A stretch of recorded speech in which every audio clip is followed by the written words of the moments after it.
All right, welcome back to part two of relationships. But this it can be applied to different areas of your life, and it kind of becomes a lifestyle. So, but we're just using the basic universal wisdom that's already out there. But this video might give you some insights that you can then apply, whether I won't even say which way, but I am inspired to talk about relationships.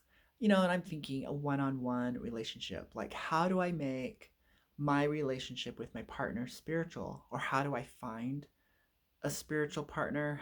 What is a spiritual relationship? What does it look like really? What is this? And spiritual is kind of a broad term that's really used totally out of context, but generalized, we all think spiritual as something, I call it just out of the box, not mainstream. So that could look different to a lot of people, but let's just bring it in. And there's probably going to be an energy component, an intuitive component, and intuitive and energy, I basically think spiritual. So I'm not thinking, and then in abstract terms, thanks to the New Age movement, we think angels, ascended masters, aliens, and stories of Atlantis, and we get on into all this other stuff. And you could even go into shamanism, plant medicine, earth knowledge, elves, elementals. It can get crazy out there. But we can just bring it all the way back to something very simple: energy, intuition, inner knowingness, mindfulness, and you could even say evolution and transformation, uh, becoming more yourself. And then this would be what's considered a spiritual relationship, a harmonious relationship, even a better relationship. Uh, so obviously, you have to make it non 3D. You have to somehow learn to drop the stories, the habitual patterns of relating to each other, the collective consensus of what a healthy relationship looks like. Following the script, following the pattern, and you bring in a new pattern that actually serves you better. So is the matrix and the simulation and this binary script that's being produced, written and produced by everyone, but we keep thinking it's from some other source called some elite group. It's really all us. How do you get out of that mainstream, you know? And it's really simple.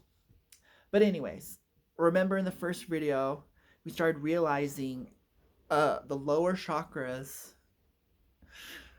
they're not all they're actually not negative, and they supply and source everything that you need here on planet Earth, to give you all that you need, which is safety, security, having your wants and needs met. So if you're wanting a lot and you're needing a lot, that is a telltale sign you got some inner cleanup to do. And a lot of that cleanup isn't, I need to judge and shame and berate myself in a religious way.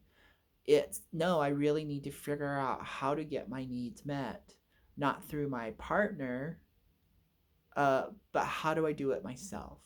How do I empower me? What skills and resources within me? Where am I lacking slash the void of, things I didn't get met through my childhood and other experiences? How do I get those in healthy ways? And how can I kind of like quickly get those? And so I think a lot of people get stuck in want and need, which is totally looking towards the other person to meet your needs. You want the other person to play the hero. You want them to play mom and dad. You want them to source your security. And so we get it twisted that we think love is taking from someone else their resources, time, energy, like the five love languages. These are the five ways you take and suck off of other people. Onyx, that sounds so horrible. Well, yeah, it is. And it's actually very disempowering. So both people get sucked down into this hole.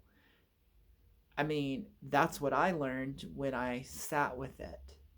When I sat with the question of my fantasy version, my idealistic version, my pedestalized version of what a relationship is and what I would like it to be and why isn't the universe giving it to me, I go, let me look at it.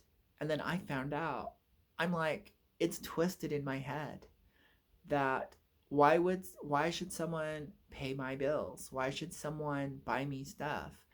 Why do I need this type of security, this type of validation? Can I not do that for myself? Do I fear that my own body and the time I have on the planet I couldn't spend working? So I had to look at those things. And I went, wow, society programs that we get into movies that we perpetuate, these old-fashioned outdated values. This is not love.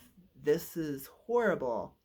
You shouldn't be in relationship with someone else. And this beautiful idea in your head is toxic. And you didn't realize it because you painted it in your mind with beautiful pastel pink and roses and walks on the beach and romance. And you romanced the idea. Oh my gosh, someone's trying to call me? No. You romance the idea of this toxic behavior. Why should someone be the center of your world? Why should someone be larger than life? Why should you walk into their world that they've created for themselves, that they've worked hard for? So you deserve the rejection. Ow. And so that realization, though painful, it was a pin that popped this bubble, was a wake-up call, and clarity came in and balance. And so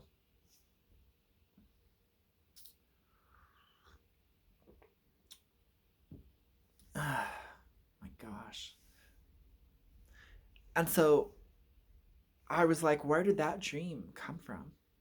I mean, that was from childhood. You mean this script I was writing was seen through a child's eyes and the needs this child didn't get? But even more importantly, that's not even true. That doesn't mean that is love. That doesn't mean that is fulfillment. And so major, walls come crumbling down, tower moments, and it birthed what health is. Standing on my own 2 feet, being the center of my own world, it brought back into balance healthy self-esteem. So, it was a big process and whatever. But so you can look at these chakras as pyramids pointing down. Water pyramid points down, the earth pyramid points down. And this is where your needs would be earth. Your wants, you're kind of interchangeable. Wants and needs are water and earth. And unresolved ones then affect your fire, the triangle pointing up. So in the lower plane behind of the heart, we'll pull this little diagram out one more time to look at it. So earth, water, fire, air. We notice two downward pointing and one up. So we could say it's more negative. In the tree of life, earth is considered negative and fallen from the tree. So the perfect hexagon shape of the tree of life has now been distorted and the planets have been thrown out of alignment. If you didn't know that, that's the whole point. That's why there's so much right in your face that you don't realize. You mean the ancients knew that Earth fell out of grace, that Earth is a fallen planet, and that's why it's so negative, and that's why it's so dense, and that's why it's easier to be negative than positive. It's like, yeah, you know, before we were Earth planet, we were water planet, and water and Earth are negative polarities. So, anyways, understanding what your wants, needs are, learning how to get them yourself, changing your script, re envisioning your vision of what healthy looks like, all signs of maturity and progression, and makes you an adequate candidate to attract the right type of partner. That's no amount of prayer, no amount of psychic readings, no amount of magical workings is going to change the fact that the best way to change your life is to change you. The inner work. No spiritual bypassing, no magical bypassing. So, things that don't last forever, we have to look at the roots and do the root work. The root work is your lower spine, your lower back. The reason why people have lower back problems, they have to do the inner work of these lower centers. When they're healthy and vibrant, you have all the resources and you have all your needs met. So if you have all your wants and needs met and you're not looking for those to be given to you by somebody else, that's a whole entire different relationship dynamic. And it moves you into what is healthy and what we're not used to looking at. And this goes straight into lack consciousness. Uh, if the other person isn't there to bolster your self esteem, to validate you, to validate your family, to validate your country, if the other person isn't there to give you everything that you need and everything you want, well, then you're probably not going to feel disappointed. You're probably not going to have high expectations, and you probably wouldn't feel the need to change or correct the other person. And the dynamics change a lot. You really can't be emotionally manipulated or mentally manipulated. You're standing your own ground, and there's a lot of freedom. So I like to think of the devil card gets dissolved. The chains that bind the two people, these invisible contracts, don't make sense anymore. So, you're a complete person. So the devil card and the lover's card in the weight deck are two sides of the same coin. One is being controlled by the earth angel, uh, I would say Sandalphon, uh, and we see it's by contract. And then the other version, angel, I'm just gonna say Raphael, but you could also say the flip side is Sandalphon. So Sandalphon once again in the ascended version, and we see that they're both free. Okay. And so both angels are necessary. We live in two worlds. We live in the earth plane world and we live in the timeless plane world. We live in the crown chakra and we live in the root chakra. And we need both of them to be healthy to have energy dynamics. So it's kind of hard to criticize someone else when you feel fulfilled within yourself. So knowing that the cards are stacked against you, automatically, we need to work that solar plex chakra, the only little fire triangle pointing upwards. And so some type of transformation has to happen. And we need to also work that heart chakra. The heart chakra is that six-rayed star, that alchemist star, and it can be pointing up, it can be pointing down. It's the star of balance, and it's how we transmute things. And then so see, that was really kind of a lot, honestly, because you get the daily garbage coming in, You get your own personal garbage that you've acquired over a lifetime, and then you get the programming. And so you have 3 layers of garbage with your chakras that need to be cleared out. And so daily cleansing and awareness and maintenance, doing what's best for you becomes highly important as part of your spiritual hygiene to relate to people better. So these chakras are like doorways and portals. They're also like vortexes and energy transformers.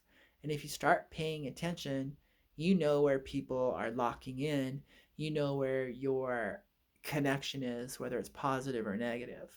Okay. So, an example is I have a sister and she's a water sign. And every time she wants to connect with me, I see these clairvoyant attachments happen. These like black cords come out and attach to my second chakra.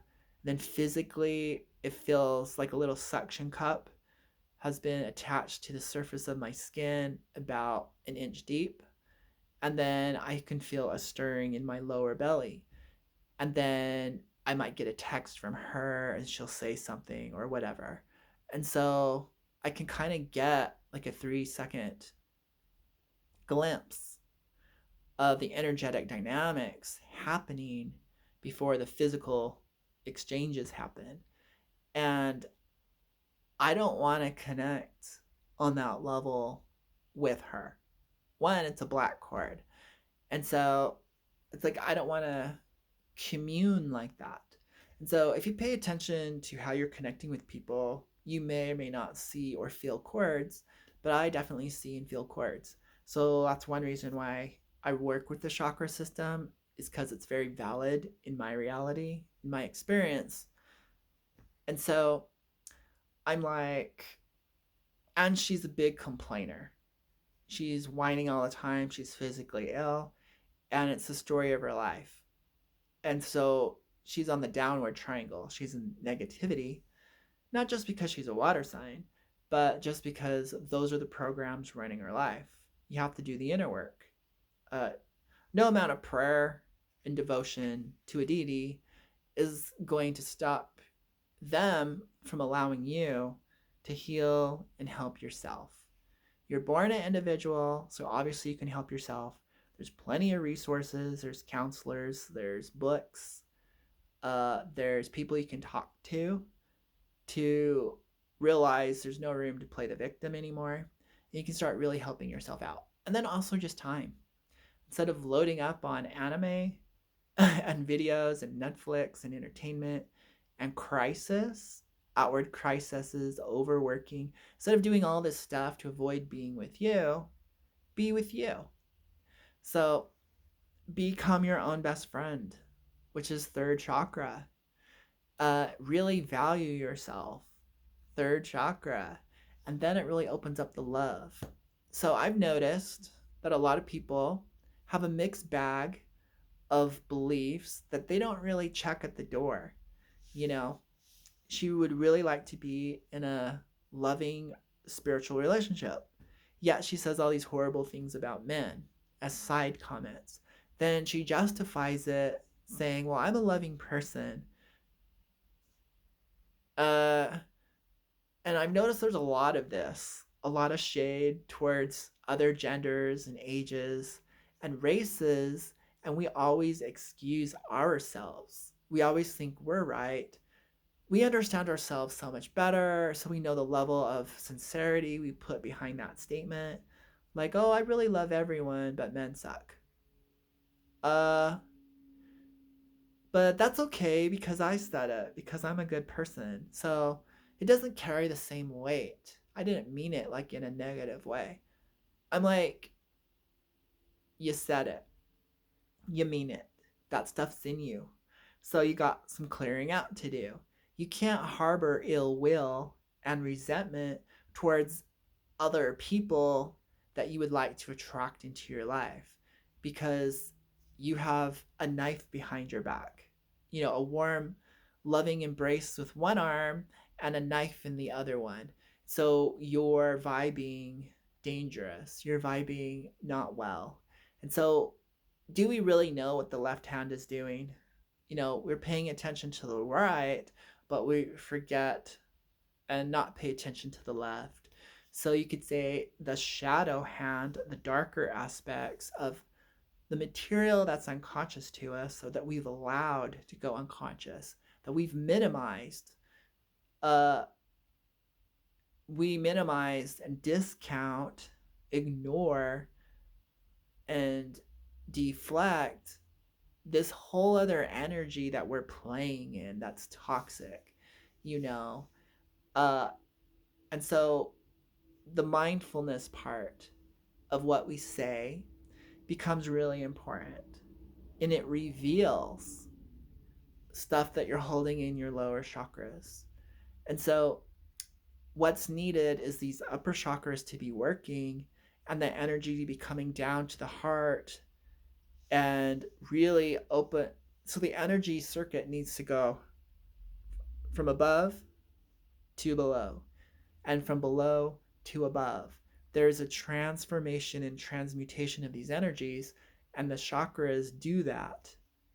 Uh, they're not doing it very well when the lower ones, which are naturally in a negative state, are even more negative.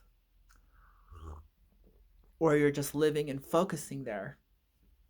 So becoming mindful and becoming present starts to allow the energy of the upper chakras to come down. Working with energy starts to get things going and flowing.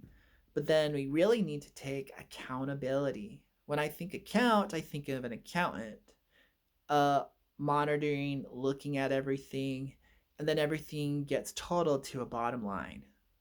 And so accountability is looking at the actuality of how we act, how we speak, how what are these ritual gestures of shaking hands, of bowing, of being close proximity, our body language? Do we have our arms crossed? Do we have our elbows out and our hands on our hips in disappointment? What are the words that we use? What level of vibration are those words? you know so there's plenty of tools, resources, just by looking at yourself. Why are you abandoning yourself, pointing the finger and looking outward at the other person's flaws? Where do you have room to judge them? Whoa. And everything you see out there is just a mere reflection of your own stuff. And it is that because you can only perceive and consciously understand where you're at. So if you're perceiving and consciously understanding negativity, that's yours. And those are your expectations and judgments. Now, a lot of that is just programming from society, from the world. And it's not good or bad, it just may not be suiting you anymore, especially when you want to clear it all out, have a long term loving relationship full of meaning and value and reward, positivity. You want it synergistic.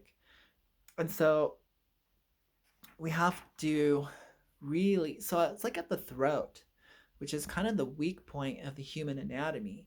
And it kind of is like where things bottle up from the lower chakras. It's kind of like a hose. And as things narrow, the pressure. So a lot of people have issues with their thyroid, and there's a communication issue between mind and heart. And when these two are working well, we express ourselves with the power of word.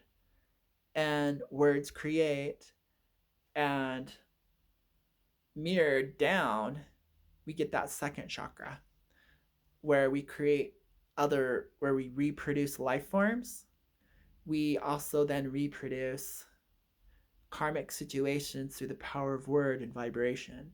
So here we are doing a lot of discounting of all the power and tools and resources that we are as an energetic being, you know? And so part of mindfulness is learning mastery of your energy anatomy, learning how to control, learning how to vibrate correctly is great and stuff, but they're not actually telling you become mindful of the energy you're projecting out through your chakras. Become mindful of what's being absorbed through your chakra system. Become how you are interlinked, and you have the power of choice. So, this chakra, besides being a cleansing and purifier filter, it's also a bridge, but it's also a control box.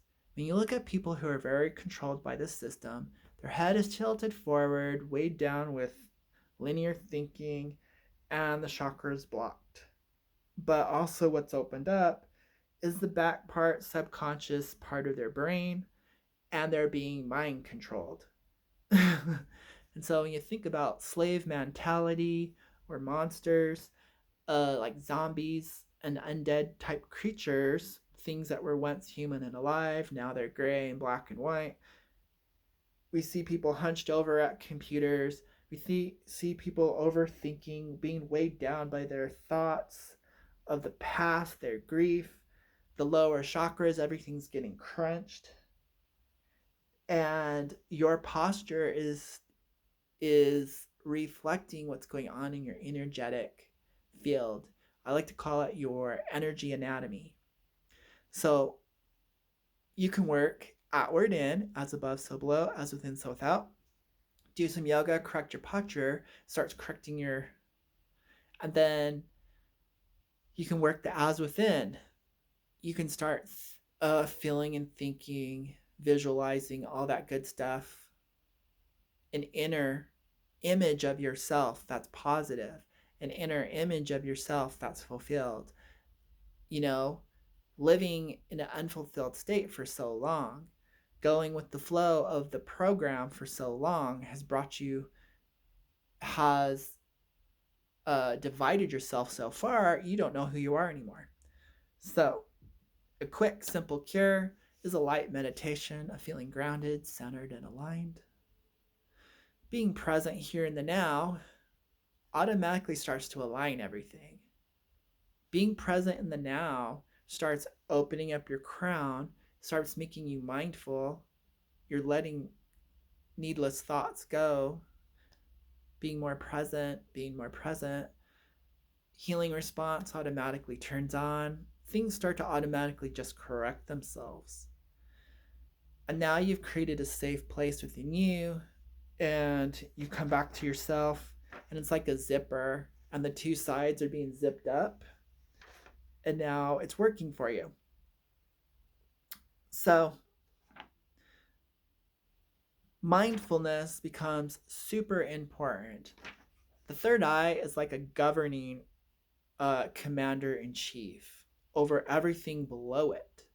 So if your mind isn't in the right place with, because you're overthinking and analyzing, or you're being super linear, you have a myopic view of the world, you see everything in black and white, all your resources aren't being utilized. You're like working with one eye closed, and it's not going to work for you. And so it's a two-way communication street going on through the lower body up. And so the third eye is really important, but you're always using it. So these upper chakras are more like portals, okay, that move into the higher dimensions. And so this portal, you feed your body and you throw things up. So it's definitely about toxins, but these toxins come through all your five senses. What you listen to, your media, what you're digesting through media, what you're digesting through small talk, what you're witnessing, what you're observing, through all your five senses, you're taking in material and it's being processed. But then you're also spewing out material. You've gathered so much material, garbage. Maybe at one time it was useful. You were there in that state of evolution and it tasted good. But now it's spoiled and rotten and it needs to go. So we eliminate out through our mouth and out through the lower end. Becoming mindful. So instead of repressing it, so a lot of people, the reason why they have so much is because they have a morality thing going on. And so that energy just gets clogged. give yourself the license to release it. If you need to go into another room and say all this horrible stuff, go for it. Get it out. It needs to come out, and it may not belong to you. So, this sorting out process, but be mindful about it. On, is there a healthier way? Should I just grab a bunch of old dishes and break them in the garbage? Should I scream in the shower? That's what I did the other day. And then move on. So, how do we release all this baggage? Do you want to hold on to it with memories and connections, lower chakras? Do you want to release it and being present? And then we now need to take our medicine: self love, self care, self appreciation, gratitude. Reprogramming ourselves would be taking the medicine to have a healthy sense of self, empowering things, testing yourself out in the world. So, from a disabled, lack state of consciousness to the empowered state. So, we see there's a lot to do to prepare us to have and to keep a healthy relationship, to have and to keep healthy relationship with spirit. So it's a full-time job. That's why there's so much spiritual bypassing. That's why people are attracted to having other people do their inner work for them.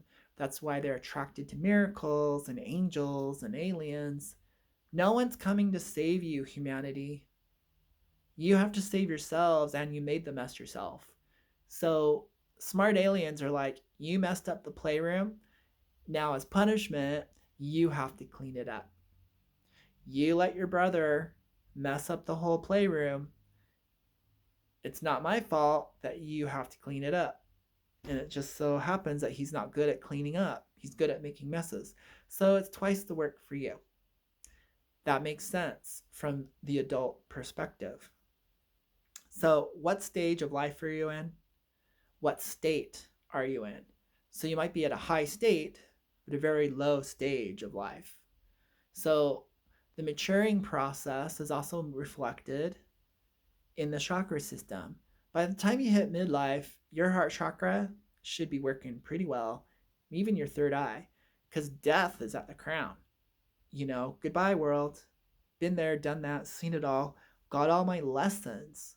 So there's a lot of people thinking, oh, this is our last. So we see the new age world full of all these wishful stories that spiritually bypass and you take no responsibility.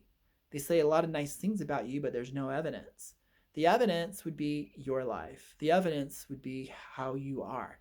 So if you're in want and you're in need, if you're confused about where you're at, if you don't have a developed relationship with the cosmos and life in heaven and in earth,